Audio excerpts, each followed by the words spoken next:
আসসালামু আলাইকুম। সংবাদে আপনাদের সবাইকে স্বাগত জানাচ্ছি। আমি ফিরোজ তোহা। শুরুতেই আরবে কেবলস সংবাদ শিরোনাম। বাংলাদেশের সর্বশেষ গুরুত্বপূর্ণ আপডেট সংবাদে আপনাকে স্বাগত। শুরুতেই সংবাদ শিরোনাম, পরে বিস্তারিত।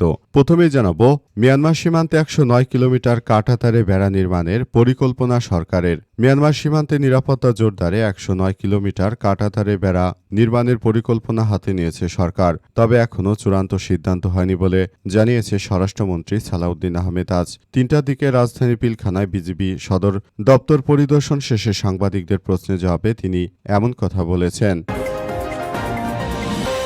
এরপর জানাবো, প্রান্তিক মানুষের স্বাস্থ্যসেবা আরও উন্নত ও সহজ প্রাপ্তি নিশ্চিত করতে প্রধানমন্ত্রী তারেক রহমানের নির্দেশ।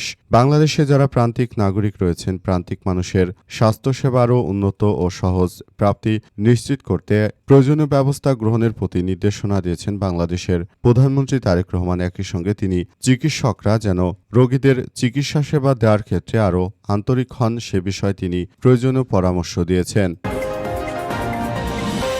এবারে জানাবো, এলডিপির কর্মশালায় জ্বালানি মন্ত্রী ইকবাল হাসান মাহমুদ টুকু বললেন, বিশ্ব পরিস্থিতিতে জ্বালানি নিরাপত্তা একটি বড় চ্যালেঞ্জ হয়ে দাঁড়িয়েছে।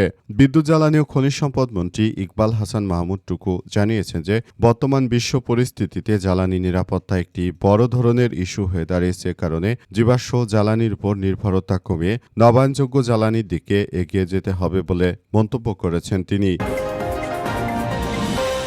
জানাবো, দিল্লির বিক্ষোভের মধ্যেই ত্রিপুরায় পুলিশ মহাপরিদর্শকের রহস্যজনক মৃত্যু। ভারতের আগারতলায় রাজ্য পুলিশ সদর দপ্তর ত্রিপুরার পুলিশ মহাপরিদর্শক আইজিপি অনুরাগ ধানকরকে মৃত অবস্থায় পাওয়া গেছে। আজ পুলিশ সদর দপ্তরের বাথরুমে তার মরদেহ পড়ে থাকতে দেখা যায়। তবে তার মৃত্যুর প্রকৃত কারণ ময়নাতদন্তের প্রতিবেদন পাওয়ার পরই জানা যাবে বলে জানিয়েছে কর্মকর্তারা।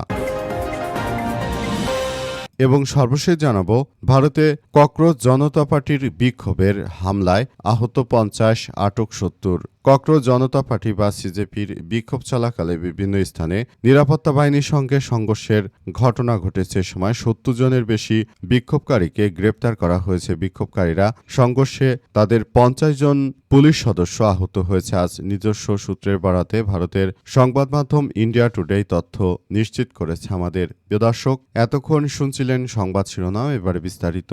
তবে তার আগে বন্ধুরা, অনুরোধ থাকবে এই সংবাদটিতে একটি লাইক দিন। এই চ্যানেলে আপনি নতুন হয়ে থাকলে আমাদের সংবাদটি দেখতে দেখতে চ্যানেলটি সাবস্ক্রাইব করে রাখুন। কমেন্ট করে বন্ধুরা আপনার মূল্যবান মতামত জানিয়ে দিন আপনি বিশ্বের কোন দেশ থেকে বা বাংলাদেশের কোন স্থান থেকে আমাদের সংবাদটি দেখছেন এবং শুনছেন। আর বন্ধুরা, সংবাদটি আপনার সোশ্যাল মিডিয়া ফেসবুকে শেয়ার করে বন্ধুদেরও দেখার সুযোগ করে দিন। গাজা যুদ্ধে আপনি যদি নিরীহ ফিলিস্তিনিদের ভালোবেসে থাকেন বন্ধুরা, কমেন্টে ইয়েস লিখে পুরো বিশ্ববাসীকে আমাদের এই তাজা আপডেটটি দেখার সুযোগ করে দিন। এবারে বিস্তারিত। মিয়ানমার সীমান্তে ১০৯ কিলোমিটার কাঁটাতারে বেড়া নির্মাণের পরিকল্পনা সরকারের বললেন স্বরাষ্ট্রমন্ত্রী। মিয়ানমারের সীমান্তে নিরাপত্তা জোরদারের কথা জানিয়েছেন স্বরাষ্ট্রমন্ত্রী সালাউদ্দিন আহমেদ। তিনি বলেছেন যে মিয়ানমারে এখন বিচ্ছিন্নতাবাদী সংগঠন আরাকান আর্মি তারা বাংলাদেশের বিরুদ্ধে বিভিন্ন জায়গায় মানুষ হত্যা সহ বিভিন্ন সন্ত্রাসী কার্যক্রম শুরু করছে এবং এদের এই সন্ত্রাসী কার্যক্রম থেকে বাঁচার জন্য মূলত বাংলাদেশের সরকার সিদ্ধান্ত নিয়েছে মিয়ানমারের সঙ্গে যে ২০০ কিলোমিটারে বেশি যে সীমানা রয়েছে সেসব সীমানাগুলো দিয়ে যেন মিয়ানমারের সন্ত্রাসী বিচ্ছিন্ন গোষ্ঠী তারা বাংলাদেশে এসে কোনো ষড়যন্ত্র করতে না পারে, সেজন্য আমরা এই ব্যবস্থা গ্রহণ করেছি বলে জানিয়েছেন তিনি। এবং তিনি এও জানিয়েছেন যে বিষয়গুলো নিয়ে আমরা অনেক বেশি সতর্ক অবস্থানে রয়েছি।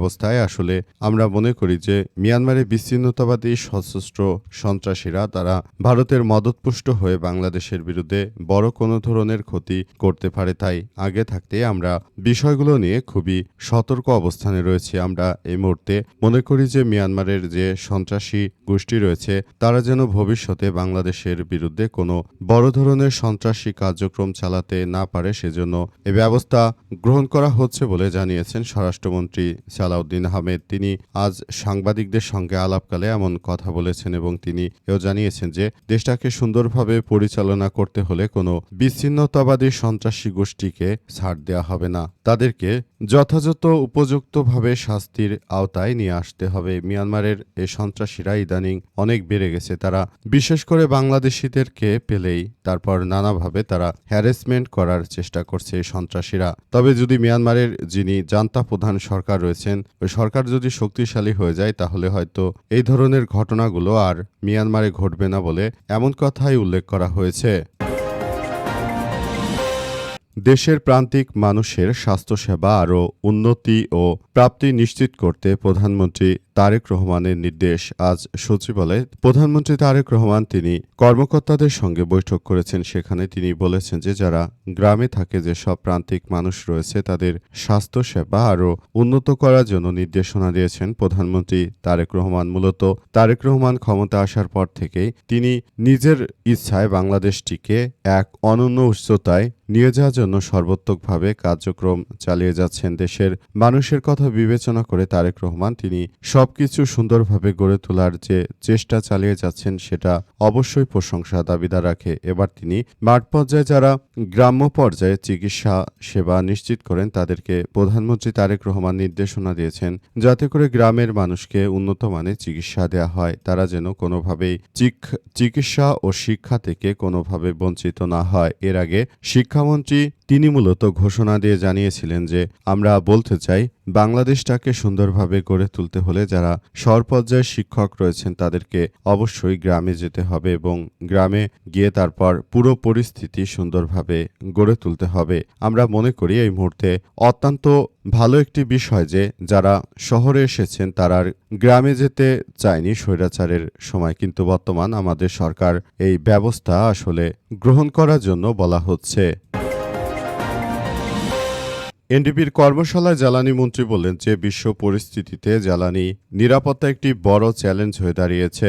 বিদ্যুৎ জ্বালানি ও খনিজ সম্পদ মন্ত্রী ইকবাল হাসান মাহমুদ টুকু বলেছেন যে বর্তমান যুদ্ধের কারণে বৈশ্বিক জ্বালানি নিরাপত্তা অনেক কঠিন আকার ধারণ করেছে। আমরা মনে করি যে বৈশ্বিক জ্বালানি নিরাপত্তা এই মুহূর্তে আরও অনেক কঠিন আকার ধারণ করেছে। বিশেষ করে মার্কিন যুক্তরাষ্ট্র তারা মধ্যপ্রাচ্যে আক্রমণ শুরু করার পর থেকে মধ্যপ্রাচ্য থেকে আমরা আসলে যথাযথভাবে তেল গ্যাস কেনার সিদ্ধান্ত গ্রহণ করতে পারছি না, নানাবিধ সমস্যার সম্মুখীন হচ্ছে আমরা বলে জানিয়েছেন তিনি। তবে এই সমস্যা মোকাবেলা করার জন্য যথাযথভাবে পদক্ষেপ গ্রহণের চেষ্টা করা হচ্ছে বলে জানিয়েছেন তিনি আরও জানিয়েছেন যে কোনো মূল্যে আমরা দেশটাকে সুন্দর ও সমৃদ্ধির একটি রাষ্ট্র কাঠামো গড়ে তোলার মধ্য দিয়ে আসলে এগিয়ে নিতে চাই। আমরা বিষয়গুলো নিয়ে সবাই একসঙ্গে মিলেমিশে কার্যক্রম চালিয়ে যেতে চাই যাতে করে আসলে এই সমস্যাগুলো আর কোনোভাবে আসলে সুন্দরভাবে গড়ে তোলা যায়, সেই ব্যাপারগুলো নিয়ে আমরা আসলে কার্যক্রম চালিয়ে যেতে চাই বলে